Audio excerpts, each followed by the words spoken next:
Great. Well, welcome everybody. I hope that you've managed to get online all right this morning, and apologies that we can't provide you all with a cup of tea and coffee, but hopefully you've got one there at home with you to join us for the webinar this morning.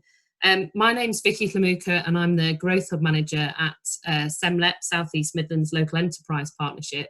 For those of you who don't know, we're a public-private partnership who are there to support the economy in the local region. And as one of the things we do, an important part of what we do is to support businesses in the region. And my role is to run the Growth Hub, which is there to support businesses. And like many of our business support partners over the last few weeks, we've been working really hard to provide as much support as we can to local businesses. And thank you to all those who completed our COVID-19 business impact survey that we circulated a couple of weeks ago. And one of the things that told us was that businesses would really appreciate help with navigating some of the finance options available to them to help to deal with the impacts of COVID-19. And that's why we've put this seminar on this morning. Now, we recognise that the landscape is changing almost on an hour by hour, but certainly daily basis. And so our intention is to provide as much information as we possibly can do in this short time we've got together. But we recognise that we won't be able to necessarily answer all your questions. However, our hope is that you will leave this seminar, or webinar, should I say, in the new world of everything being online, feeling a bit more informed and reassured than you were before we started the seminar. There are many people out there to help you and support you, and hopefully you will have kind of seen that and got that impression from from what everybody's been doing and posting on social media in the last few weeks. But your chambers, FSBs, local councils, local universities, and obviously our partners that we've got on the webinar this morning. From a practical point of view, we are going to use the live chat function on Zoom to take questions. I think I've seen that some people have already started using that function. It's probably most helpful for the purposes of everybody else on the webinar if you use the pose the question to all audience rather than just to panelists, so everybody can see what's being asked. I think somebody's just asked if we're recording the webinar, which we are, so we should be able to share the webinar for those who aren't able to join us this morning.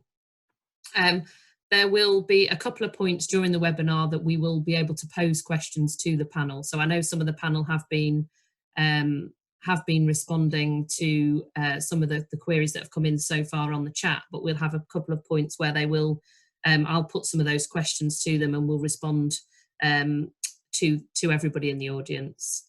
I think the other thing to say is that what we will try and then do is take a transcript of the chat function to be able to pull together a kind of fuller sort of summary of the questions and responses and circulate that to participants afterwards.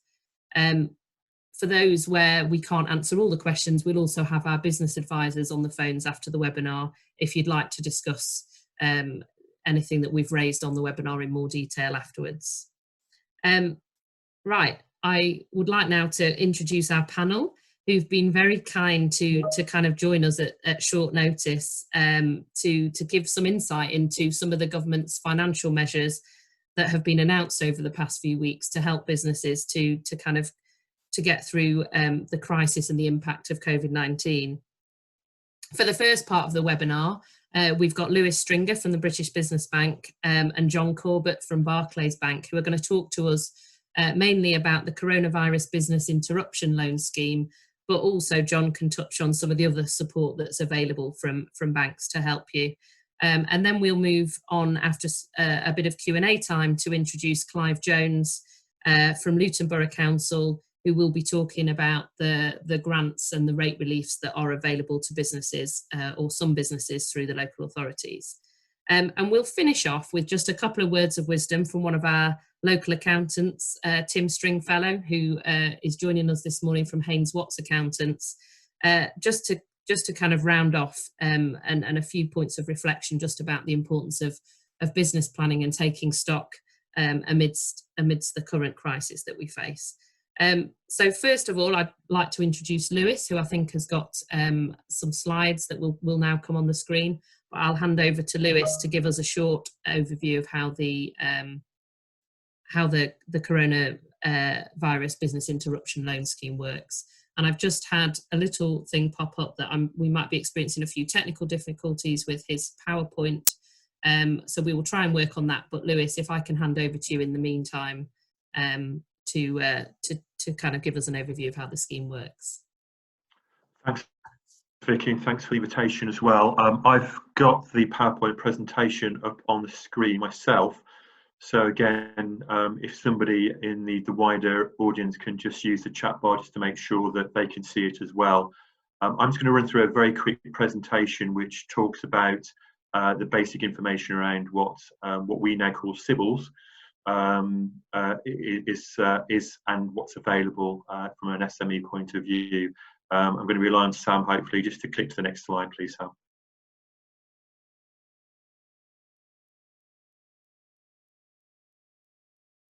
Thank you. So again, I'm going to talk very, very quickly. We've got 10 minutes about what the actual scheme is. We're going to talk about what the key benefits of the scheme are to SMEs, and I'm going to touch on some of the key eligibility criteria. I already see from the chat line there are some wider issues that we'll probably address after the presentation. Thank you, Sam. So in terms of the scheme, this has been introduced by government to support the current issues that we're all experiencing around COVID-19 and the outbreak. It was launched only on Monday. Sorry, Sam, you can go back. It was only launched on Monday. The intention is to build on a current scheme called the Enterprise Finance Guarantee Scheme so that we can facilitate more lending to SMEs in a very short period of time using the same processes and procedures. However, there are some fundamental differences between the two schemes, and EFG has been postponed and cancelled for a period of time so that we can focus on SIBLs and get as much funding into SMEs as we possibly can do. Thank you, Sam. So again, first of two slides talking about the key benefits of the scheme, what it is. So again, in terms of the facility itself, it enables banks to lend up to £5 million per SME using a guarantee that we give to the lenders. And I think the crucial thing from my point of view is that the government is providing a guarantee to the lenders, not to the business. Okay, and that's an important criteria. In terms of loans, £5 million loans, typically we'll be looking at repayment terms up to 6 years. And what we basically do is we provide a guarantee for each of those loans up to 80%. So again, should the business fail and the loan default, then again, the lenders can rely on an 80% guarantee from us after taking all the necessary procedures in place. What's also important, and one of the major differences between this scheme and the predecessor, is that actually there is no fees associated with the scheme for the SME, whereas previously there was. That has been waived by government, and actually the fee in relation to running SIBLs actually sits with the lender rather than the business.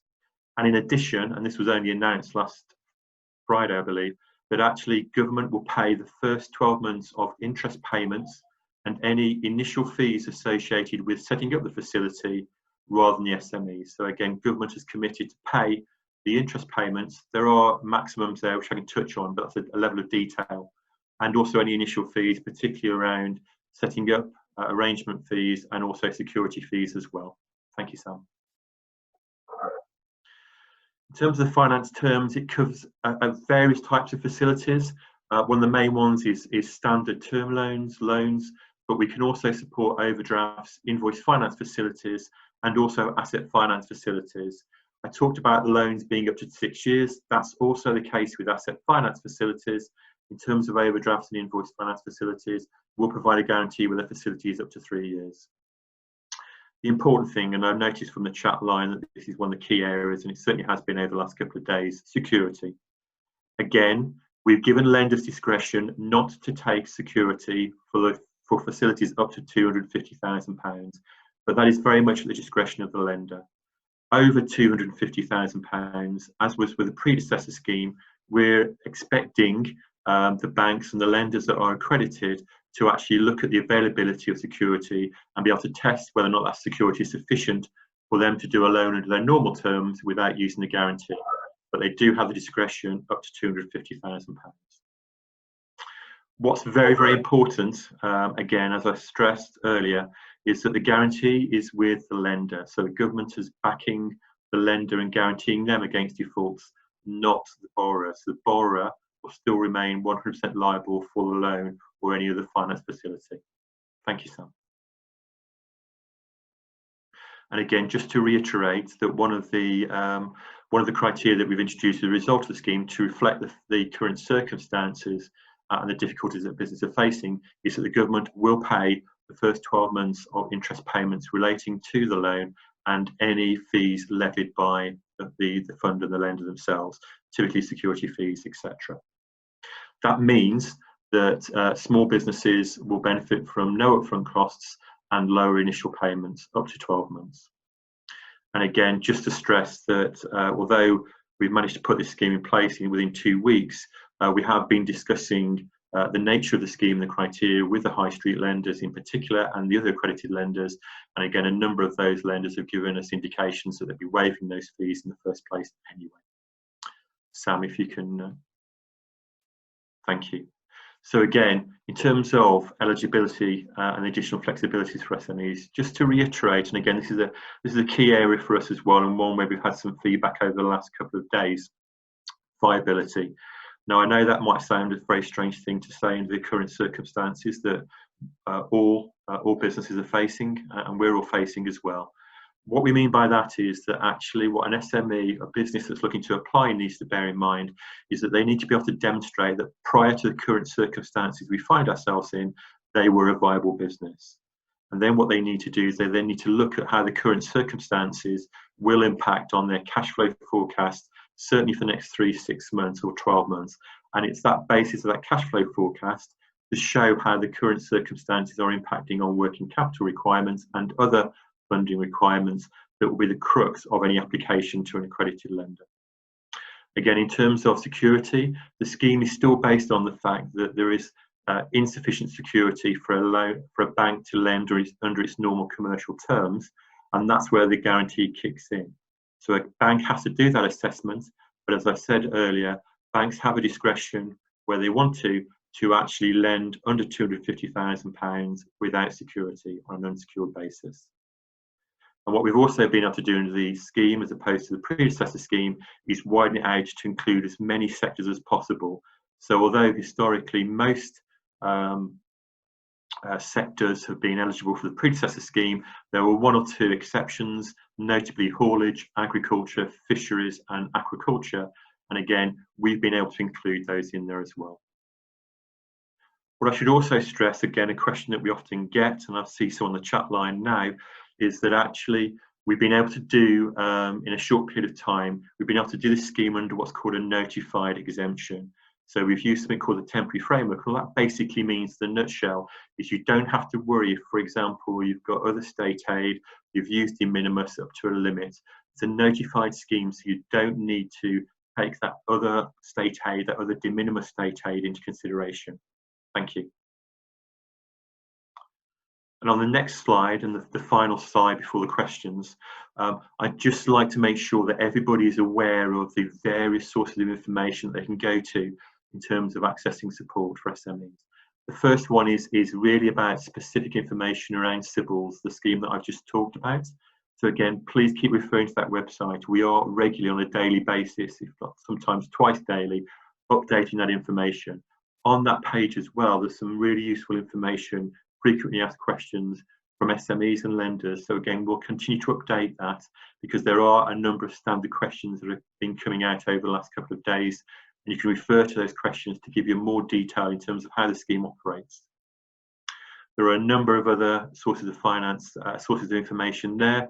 What I would also state, one of the questions we often get is around startup businesses, certainly pre-revenue businesses. The bank operates a scheme called startup loans, and that may be a more appropriate way for you to get some initial startup capital. So again, outside of this meeting, the GrowthHub will be able to give you some contact details for how you access that startup loan as well. Probably the single best website is the government website. That's the gov.uk website. And again, that's as comprehensive as any other website in terms of the various sources of financial support that have been offered by government in the current circumstances. So again, please use that website. It is regularly updated, as you expect, and it will include the most up-to-date announcements made by government as well. Thank you. Great, thank you, Lewis, for that overview. Before we go on to some of the questions and kind of covering some of the questions off in discussion with the panel, I know some of the panel have been using the chat box to kind of to respond as we've been talking. But John, do you want to just kind of give a few comments from the kind of bank's perspective in terms of how the loans work? Yeah, thanks, Vicky. Hopefully you can hear me okay. So I can't talk specifically about specific cases, but what I will talk about is the general bank approach. It will have a bit of a Barclays bias, but I will try and keep it general in terms of the general banking approach. So key message that I would give and that we're continually giving is, if you were a good business in 2019, you're still a good business now. And you will be when we come out of the crisis. And I think that's an important message for people to remember. But what does that mean? And I'll perhaps talk about the CBIL specifically. We are doing business as usual lending, as perhaps Lewis alluded to. We will apply that lens as well when we're looking at requests. But specifically when I look at the CBIL, if your business was a viable business before the crisis, and that's the bit that I know Lewis touched on, and you meet the criteria which Lewis spoke about, then this scheme can provide a vital financial support package for you to see through the current challenges. But the key bit, which, as I mentioned, that Lewis sort of touched on, was that viability piece. But it is a really good scheme. We've had high volumes of requests, as I'm sure you can appreciate and understand, and we're continuing to get inquiries through. We started getting inquiries last week, and actually that's something that I know we picked up on when I spoke to Vicky previously. I think businesses were approaching banks last week, and at that point the product or the solution hadn't been launched, the scheme hadn't been fully launched. It was devised really over the weekend, and we worked busily over the weekend to launch it with British Business Bank on Monday. But it is fast moving, and we're learning and developing very much as we go. So from the start of the week, what we've seen is high volumes of conversations with our team of relationship managers. And they've been talking to clients about the information we'll need to assess eligibility and affordability. And I guess that's where I'll focus some of this in terms of some of the pieces that I'll cover off. It is a loan, and it's worth remembering it is a loan. So we do need to make sure that we're assessing it based on the fact of affordability. And that will be largely based on 2019 trading, as you can imagine. As I say, it is a loan, so we do need to understand and demonstrate that business will be able to pay it back, which as a responsible lender, you would expect all banks to be applying that lens as well. Therefore, what are the things that we look at specifically? So the first bit, which probably sounds a little bit obvious, to be honest, but the amount and purpose. What we need to understand is how the amount has been arrived at. It's not just a figure that's plucked out the air. There is some science and some understanding of what the request is, the amount of the request is, and what it's for in terms of what will be the costs that are being met by the loan. So there does need to be some mechanisms behind it, along with how will the funds be used to address the cash shortfall. That sounds a bit obvious, but it is important that we do understand that. What we also need to understand is the turnover for 2019, what the annual wage bill was for 2019 and the number of employees, because that does help us in terms of the scheme requirements and understand what is available under the scheme requirements as well. Alongside, has the business accessed other government schemes? Because that really does help us to understand and really home in on what the amount is that is required under the CBIL. What we will want to understand is what you feel about how the borrowing will support the longevity of the business as well. And that links in with that affordability that I've mentioned already. So we will look at the 2019 trading performance clearly. We might want some forecasts just to understand, which is hard to predict, I know, but it's helpful for us to understand, once the pandemic is resolved, how long does it take for the business to see it come into recovery, and what were the challenges the business face as it comes out of the crisis. Now, we do continue to look at the structure and the approach that when we're applying these lows, we're working very closely with BBB and with government. We do look at each case individually, and as Lewis sort of touched on and alluded to, what we do need to look at when we're reviewing the loan is applying a normal criteria and our normal terms and conditions. So that's sort of like an overview really in terms of how we're approaching the CBIL. I guess in terms of some of the other things that we're seeing or that we're putting in place. Capital repayment holidays, so where clients have existing facilities or lending with us, we are seeing a high volume of capital repayment holidays coming through, and we're responding quickly to those. There was a question I saw come through about should businesses speak to BBB or to their bank first. It is to their bank. Where you have a relationship manager, particularly when you're working with Barclays, speak to them and speak to them early. The sooner you speak to them, the better. What we have also put in place is a coronavirus helpline for business. The number on that is 0800 197 1086. I'm sure we'll share that out, Vicky, at some point as well. But we also, I'd encourage you to access the barclays.co.uk site if you're a Barclays client or even a non-Barclays client for further information around information of what support is available. I'm sure other banks will have the same as well. So as I say, I don't want this to be just about what we're doing. This is a wider industry element as well. What we do have on our site is an eligibility checker for the CBIL scheme as well. So, you know, that can be a first point to check in terms of eligibility. As you would expect, phones are very busy. So there are other channels. And, you know, I would encourage the use of things like online banking or mobile banking. For some of our clients at Barclays, we do have pre-assessed lending limits up to 25,000 that are available through those channels of online and mobile banking. So I would encourage businesses to have a look at those. And again, I'm sure there'll be similar channels for other providers as well. As I mentioned, we are seeing high volumes of requests coming through, but we are getting through to the requests as quickly as we can. It is unprecedented times, but we are here to help, and we are getting to those requests as soon as we're able. Just because I'm conscious I've focused on the business, and I'm conscious that entrepreneurs and business owners also have personal lives as well. And so there's just a couple of other things that I'd mention. Mortgages, you know, repayment holidays are being put in place, or opportunities for individuals to move to interest-only payments. We've also got through our credit card channels, Barclays Card as our example, where we're not charging for late payments or fees on cash advances. So also there might be ability to increase credit limits if that's useful in an emergency. And similarly, in terms of overdrafts, we're not charging any interest, and that was published just in the last 24 hours, and that will happen automatically. The final point, and I'll just reiterate what I said at the start as well as I finish, that if you were a good business in 2019, you're still a good business now, and you will be a good business in 2021 when we come out of this current crisis, and we are here to help. That's it for me, Vicky, so I'll hand back now. Thank you.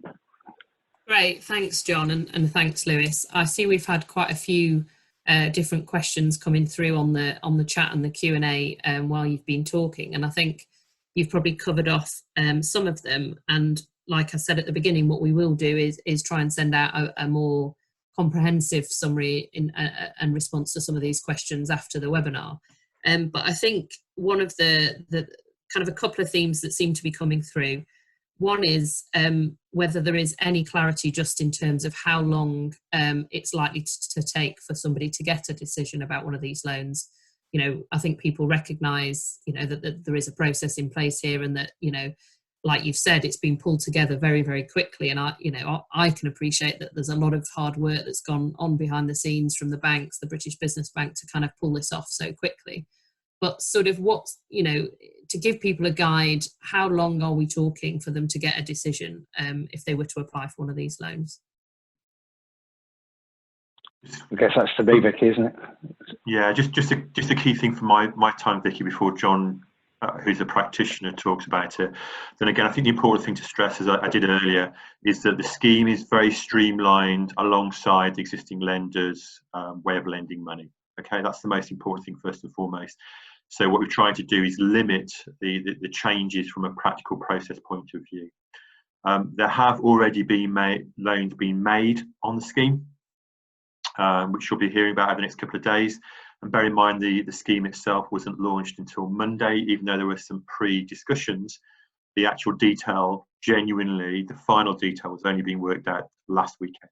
Okay, so these things will take time, and I know a lot of people won't have time to do that, but they will take time. So all I can literally stress before I hand over to John is that actually the more prepared you can be, the better. Genuinely mean that. And as John stressed, the more information you have ready available about your previous trading record to demonstrate viability, 2019, the better. And if you can't do it yourself, if you can work with your accountants and advisors to actually look at what the actual funding need is, the quantum of that, working out the forecast, because that is the basic basis of how the CBIL scheme works.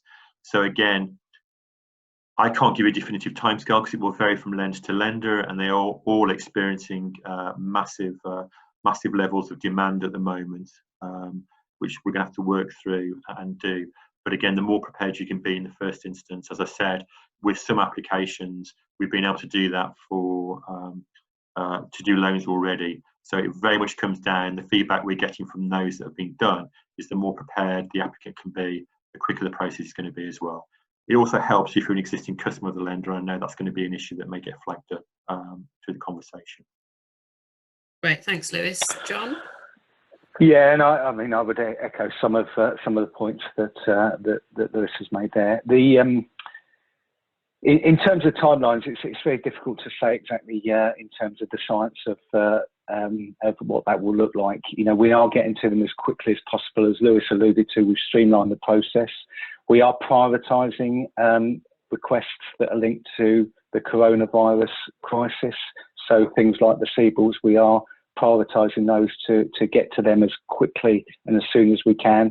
That means we're having to unfortunately tell businesses that are looking at some business as usual type lending that they're going to have to wait, because this is about keeping businesses alive and afloat first and foremost. And that's where our priority has got to be, as you can probably imagine. What we've seen, as I mentioned earlier, we've seen a huge inquiry level coming through. What we're doing at this moment in time, and a lot of the conversation has been that these are the information requirements we need. You know, it's only launched on Monday, as I alluded to, so we're learning as we go to a degree. And the quicker you can get back to us with that information, then the quicker we can get to through that process and get the decision and get the funding out to business. So I can't give a definitive timeline. It's working with you and working through the cycle.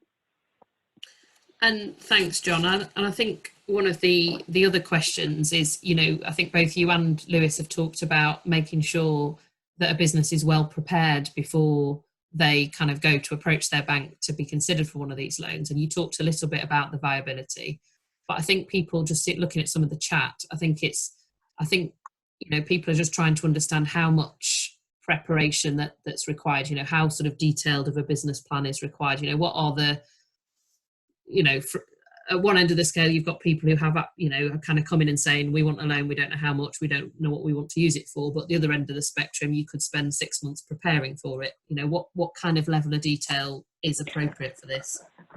Yeah, and I think that's a really good point. I mean, we do have to provide, put an overview, as I alluded to, in terms of some of our normal lending criteria. Having said that, we're in unprecedented times.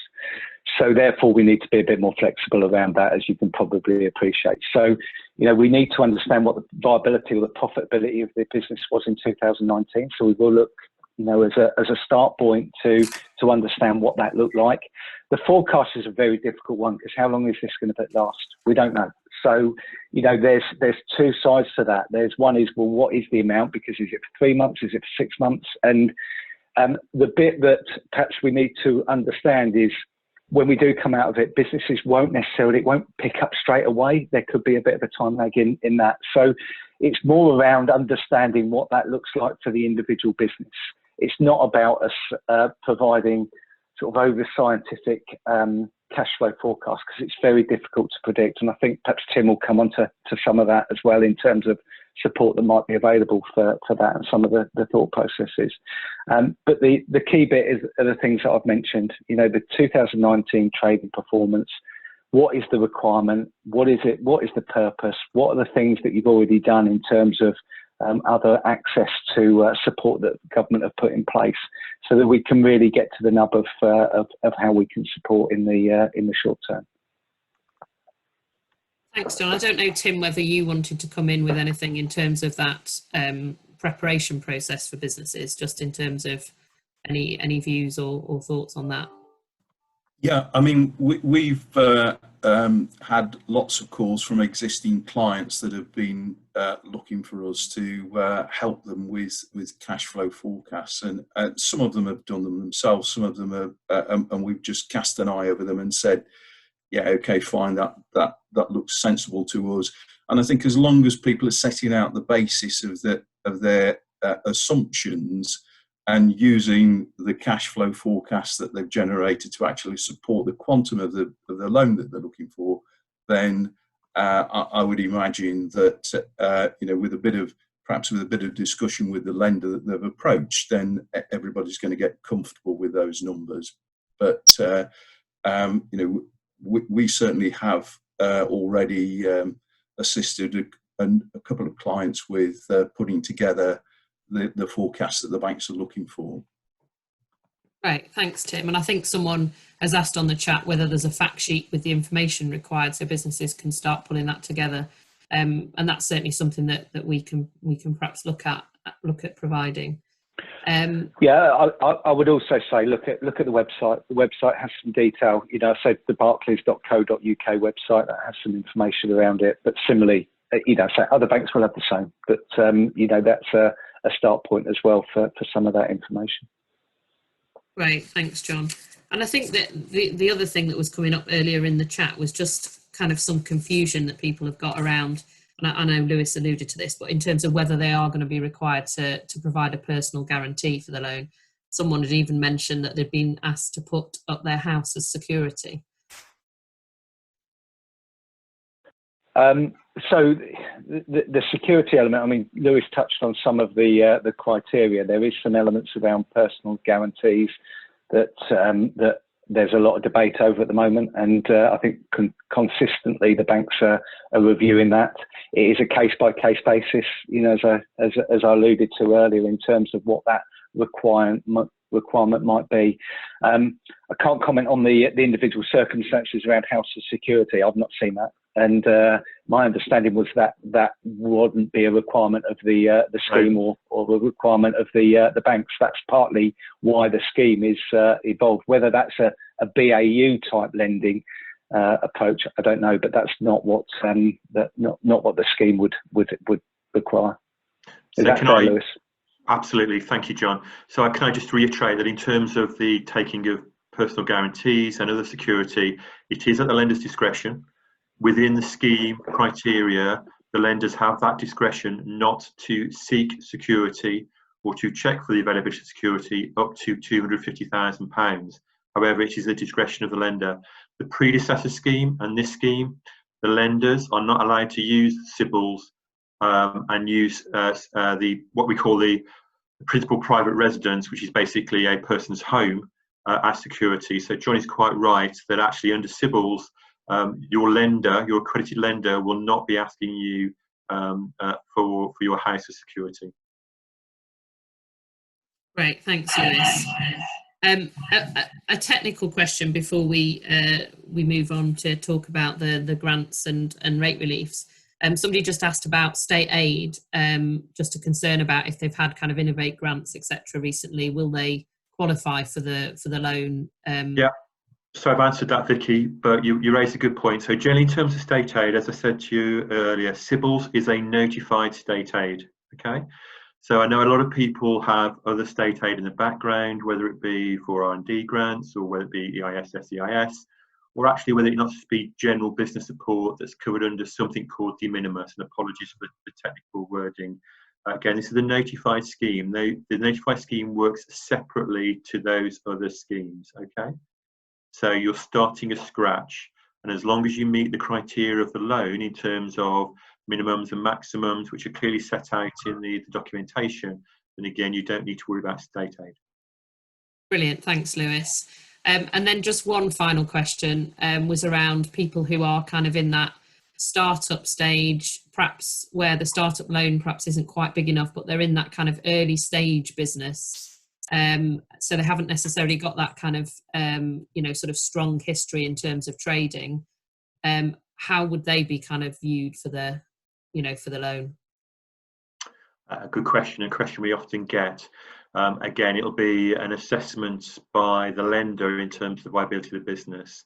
And again, like any lending, this is no different. The lender will be assessing that viability based on history. So there is no easy answer to that, Vicky, I'm afraid, other than the fact that actually it is, for a lot of startup businesses, a little bit more difficult to access funding in the first instance. So again, I keep stressing, the more prepared you are, the better. Okay. Thanks for that, Lewis. I've seen one of the last comments being that it would be super useful for many small business owners to see an example cash flow forecast that a bank would like to see. Good point. And I think that's certainly a practical that we could take away and try and work up as a result of after this webinar. So, okay. We will move on now to kind of bring Clive into the conversation. Clive, thank you so much for taking some time out of your very busy schedule to come and do this. I recognise that you've probably been working flat out to try and actually sort out the wiring, the technical side of things to actually get these grants and reliefs out to businesses. But Clive is the head of revenues and benefits at Luton Borough Council. And he's just going to provide us with a bit of an overview of how the grants and the reliefs work and the practical details of that. So over to you, Clive. Thank you very much. Hopefully you can all hear me. It has been rather a hectic time because local authorities are learning about the grant scheme at the same time as businesses. In effect, the guidance for local authorities started to come out from the 20th of March. And guidance was changing as of yesterday afternoon at about 5 o'clock. So it is literally very hot off the press. The other thing you need to realise is that local authorities use software, and our software suppliers are learning about these changes at the same time. And so we are seeking clarification. There are only 3 major software suppliers really that most local authorities in Britain use, and all 3 are having to change software to be able to allow us to do certain things. So what did the government announce to help? Well, the first thing was, of course, retail relief, changed to retail, hospitality and leisure relief. And it went from a 50% grant to a 100% relief on your business rates. In other words, businesses that are classified as retail, leisure or hospitality will get a business rates holiday for 2021. Unfortunately, this announcement came after most business rates departments had sent their annual bill. So I would imagine every business has got a bill possibly showing that they're getting retail relief of 50%. Now in Luton, what we've done is we've, for those direct debit payers, we have moved their direct debit to not commence until June to give us time to issue the new bills, and so we don't take any money off you before the new bills are issued. So in other words, if you qualify for retail relief, we have moved your direct debit payments to start in June to give us time to actually issue a new bill, which will show your bill is nothing. So that's the first thing on retail relief. Having a lot of questions about who qualifies for retail relief, and I really ought to just refer you to the local authority guidance, which is available on the .gov website. But it's probably easier to say who does not qualify. And at the moment, the people that don't qualify are financial services, such as banks, building societies, cash points, bureau de change, payday lenders, betting shops and pawnbrokers don't qualify. Neither do medical services providers like vets, dentists, doctors, osteopaths and chiropractors. And professional services such as solicitors, accountants, insurance agents, financial advisors and tutors, nor do post office sorting offices or casinos and gambling clubs. None of those qualify. Yesterday afternoon there was a late change because what do now qualify are estate agents, letting agents and employment agencies. Those were excluded originally, but that changed yesterday afternoon. To give you an idea of the scale of this, Luton has about 6,000 businesses that pay business rates, and about 1,000 of those will get that retail relief.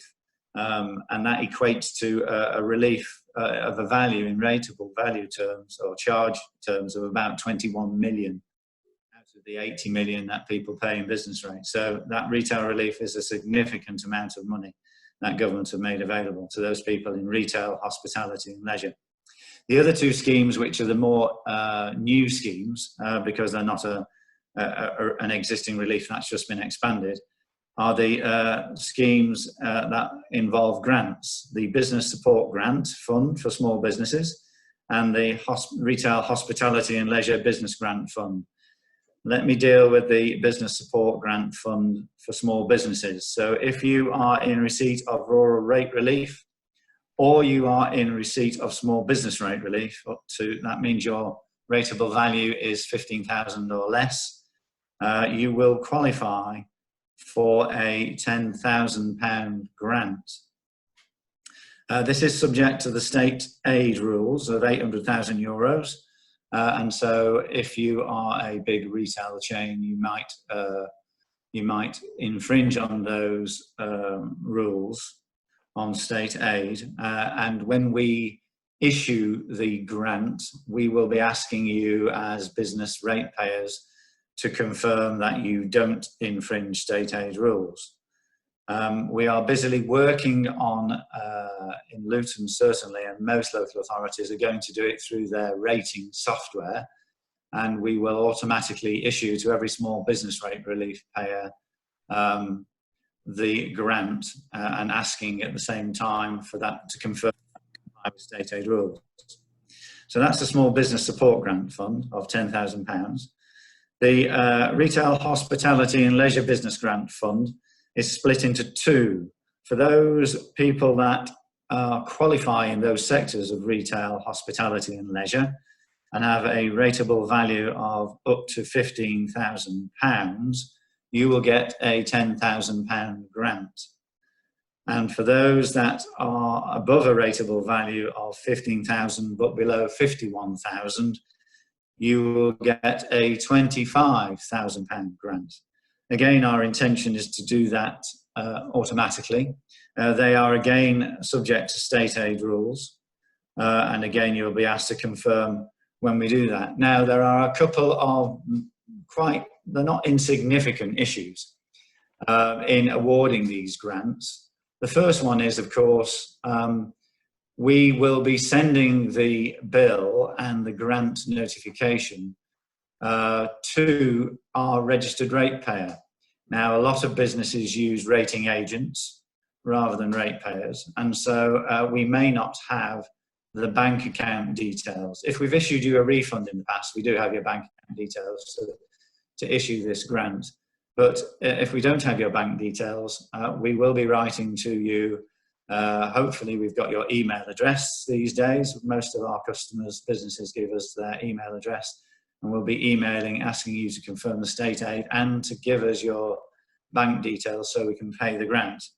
And the other major issue is, of course, that if your business is closed and you don't use a rating agent, a forwarding address, then of course we don't have your email address, then of course we'll be sending it to the closed business premise. Now, I don't know how we can get round that. So what I would urge you to, if you are one of those ratepayers that don't have a forwarding address and a rating agent dealing with your rate payments, to go and check your premise just to give you some time scales and some volume. So we've got over 1,600 businesses that will qualify for the business support grant, the small business rate relief payers.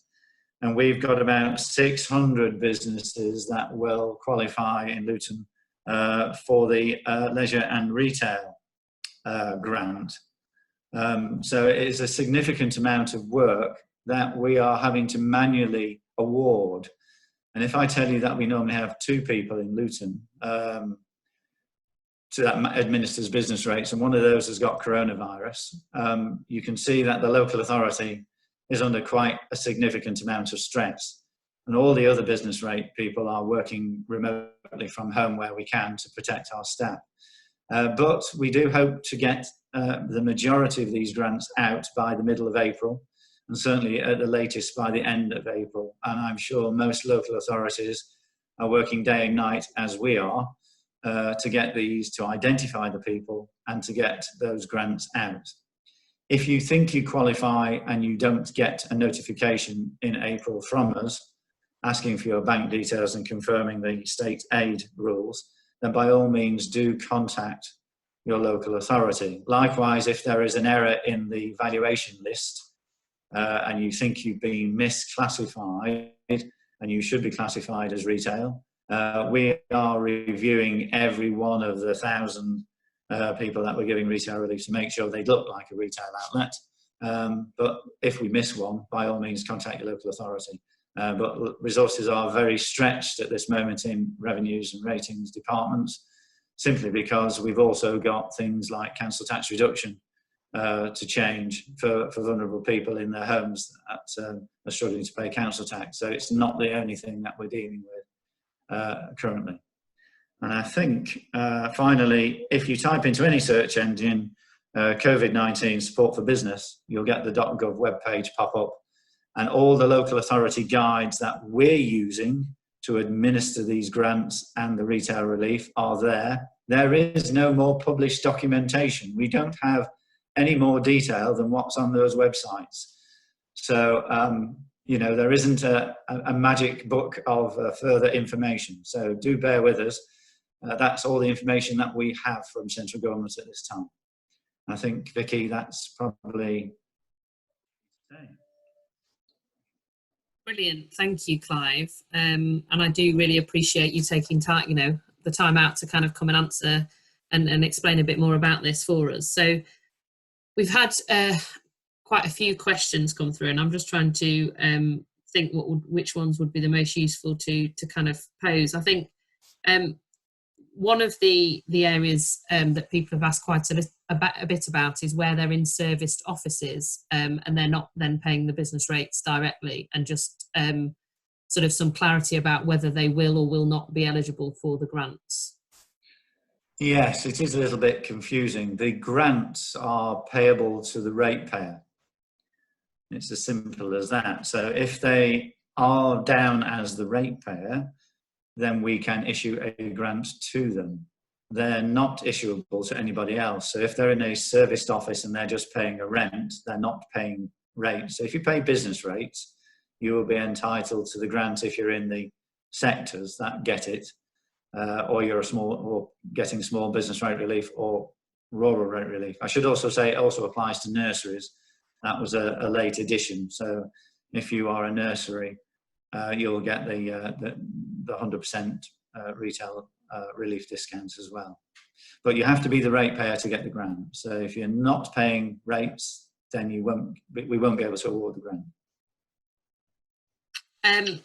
And some of the questions were probably from people who were sort of either recently moved into their premises or were in a kind of situation where they perhaps got split use on that premises. So, for example, a warehouse that's got 2 retail showrooms where half the rateable value is retail, and just to check whether will that automatically be picked up,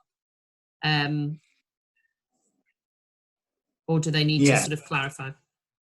Yeah, so they need to look on the rating list to see whether they're down as this horrible phrase, hereditament, which is a technical term dating back, I think, to about the 1600s for a business unit. But effectively, if you are down as a single item hereditament on the VOA, the Valuation Office website, then it depends what you're classified as. So if you have, and I did answer this on the texting, but if you have a business which has part of it a retail showroom, then I would suggest you ask the VOA to split it out so you get separate rateable bills in effect for both your retail outlets and your warehousing part of your outlet, simply because we can then award retail relief to the retail element.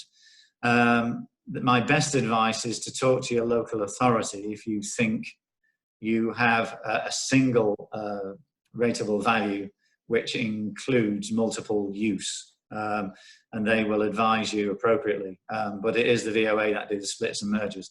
Likewise, if a split happens for retail relief, it's done. Retail relief is granted on a daily basis. So let's say that split happens in a couple of months' time. Then from the date that split happens and the retail relief is awardable, you will get the retail relief. But you would have paid your rates up to that point before the split. So basically, if they're in a situation where they, are a single, I can't even say the word, whatever it is, and they need to get a split, they would have to request that themselves from the VOA? Yes, yeah. Okay. Sometimes the local authority requests changes to the list as well. But yes, it would be, they would contact the VOA themselves. And I think some of the other questions about eligibility are from people who are perhaps in the supply chain for retail. So, particularly people who are sort of food manufacturing, supplying retail, and just kind of an understanding about whether there is anything there for the kind of industrial units, manufacturing units. No, this does seem to be a missing element, because I think when COVID-19 started, it was obvious when we were all sort of self-isolating and staying at home that retail, leisure and hospitality would be severely impacted. I know personally myself, my daughter's in events management and she lost her job last Tuesday. So I have personal experience of the hardship that people are suffering. And I know that this is also a knock-on effect to that wholesale supply chain, but there doesn't appear, from a business grants point of view and retail hospitality relief point of view, they're not covered. I had the same query from a construction company today, obviously, because they feel they can't operate in a safe way, so they're closing down construction, which is having a major impact. We do have business rates hardship relief for businesses that are in hardship, and obviously that's going to be that is a finite amount of money and is going to be heavily subscribed, I would suggest, but we will try and prioritise those businesses that aren't being covered by other measures under this retail and the grant scheme. Thanks, Clive. And someone's asked whether retail includes e-commerce and online sales. So if someone was selling, from an industrial unit and they're retailing online, are they classified as a retailer? If they're paying business rates, yes, they probably are. I'm now just frantically looking at the guidance just to check if it does give any clarification on that, because I don't want to miss advice. Certainly, if they're paying business rates and their business is predominantly, I can't see why they wouldn't qualify. And would that be at the discretion of the local authority they're paying their business rates to, or how would they get that clarity? Yes, it is based on an individual local authority, because this grant is not being done through primary legislation. It's been done through discretionary legislation to local authorities. And that's why it's called guidance rather than a law that goes through Parliament. Government have done it this way so that we can react quickly. But what that does mean is that it's open to interpretation and approval by every local authority. So some local authorities might apply a slightly different view of the guidance than others. And so if in doubt, talk to your local authority revenues and benefits department. And I think actually that's one of the other points that has come up in the chat is just, I think for some people it's clarity on who to talk to within their local authority. I mean, what we can do is pull together a kind of list of kind of names and numbers of the ones that are, you know, in the local area. But is it generally that there's a helpline that goes through to the sort of revenues and benefits team, and that's probably the best place for them to Yes, contact? so if they look on the website, most local authorities will have a business section. And if they go to the business rates section, under there for the grants, most local authorities have a general inquiry form where they can ask a question just like they're asking a question via email, and that goes straight to our staff and we answer those as quickly as possible. Most local authorities have that arrangement. So if they go to the business section and then look on the business rates in the business section and use a general inquiry or the email address that's usually on most local authority websites there, and they'll get a response as soon as we can give one.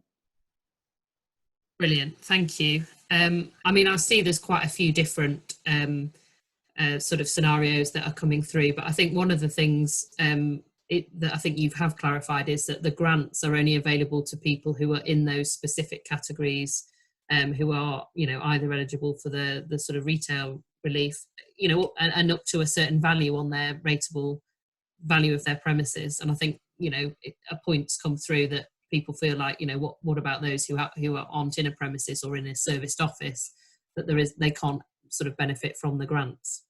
Yeah, that's unfortunate, and it is up to that 51,000 threshold. So I noticed there's one person at the gym at 75k. Unfortunately, that's not covered. Yeah. Yeah. We have to go by the guidance that government are issued. Now, guidance is changing. As I say, it changed yesterday to include estate agents and letting agents. So who knows what might come out tomorrow. Yeah, and I think what we have to take from it is that, you know, for those who are going to get the relief and the grants, that, you know, that's good news for them, and we'll keep kind of, you know, lobbying for more support for those who, you know, who are in a trickier situation.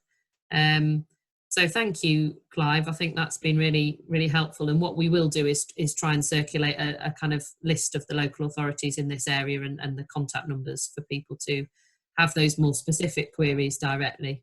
But I think it's been really, really useful. And I think, like Clive says, I mean, you know, the guidance is still getting tweaked and updated, and, you know, government are, you know, potentially going to make more announcements. I think we might hear something over the next couple of days in relation to the self-employed. So, you know, I think, as I said at the beginning, it is a changing picture, but we will do what we can to keep people updated and keep providing clarity. Before we kind of sign off, Tim, was there anything else that you wanted to add just in terms of that, you know, kind of advice to businesses who are kind of in this situation, trying to grapple with these different options and what's best for them to do? Yeah, I think it's worth just reiterating the points that Lewis and John made and take time to do some preparation and planning for any application that you're going to make for support. Go out and talk to advisors. The SEMLEP business advisors are there for people to talk to. Go and talk to your accountant, they will be happy to assist you. Talk to other people as well, that, you know, any mentors and people that you've turned to for advice in the past that you're happy to trust. If you are going to submit an application for support on the B fields or any other form of support that the bank and other financial providers can offer to you, it's worth bearing in mind that you're going to have to present them with evidence of your financial performance in 2019, whether that's statutory accounts or management information that you showed to them. It's worth spending some time preparing a cash flow forecast that's going to quantify the level of support that you are going to need. And when you're doing that, just set out what the assumptions that you've used to prepare that. And whilst it may be very difficult to actually come up with precise numbers, I think everyone understands that there is such uncertainty around at the time that all you can do is to prepare those forecasts on a best endeavours basis. Quantify how much support you need, look at the period of time that you're going to be able to repay that support over, because certainly if it's bank borrowing, then you are going to have to pay it back, and make things as simple for those people that are providing support as possible. Give them a nice, plausible story, simple, straightforward story, and make it as straightforward for them to give you the assistance that you need as you possibly can, and be prepared to answer questions if they don't quite understand what you've put forward to them first time. Brilliant, thanks Tim. And I think hopefully what you've heard from all of us is that it's important to take some time to really think about your options, and hopefully you realise that you're not alone in this. I mean, thanks to everybody who's joined the webinar today. I think we've got an incredibly supportive business community in this area. So whether it's other businesses that you work with, or family, or whether you kind of come to us at the GrowthHub or to some of our other partners, people are out there to help and support. Like I said earlier, we'll put all this together in a form that can perhaps answer some of the more specific questions that you've asked. And we are kind of looking to hold other webinars over the next few weeks. So I know quite a few people have asked on the chat about the job retention scheme or the furloughed employee scheme, and we're looking to potentially do something on that next week, so we can send details out about that. But if there are other things that it would be useful for us to run webinars on, please put them in the chat, or send us information afterwards, because we do want to do everything that we can to support you through this time. So let me say a big thank you to our panelists. I know it's not easy to kind of do these things when we're kind of